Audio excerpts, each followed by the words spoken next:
Alam niyo mga kababayan, dati pa talaga, idol talaga ni Secretary John Vic Remulla si PRRD or si Pangulong Duterte. Ha?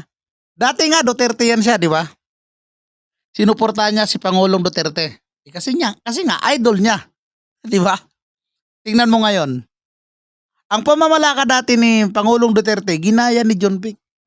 Ginaya ni Remulla. Kasi idol niya nga. Kaso nga lang, biglang nag-ihip ang hangin. Hindi natin alam kung bakit.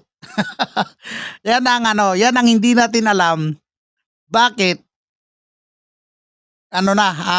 tinatawag nito, kinukontra niya na ang mga Duterte.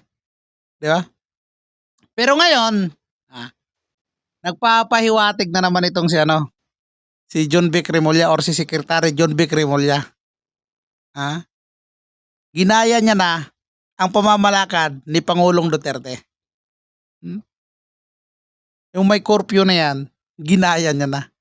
Kaya, hindi mo talaga may pagkaila, Secretary John Vic Remulla, na talagang iniidolo mo si PRRD or si Pangulong Duterte.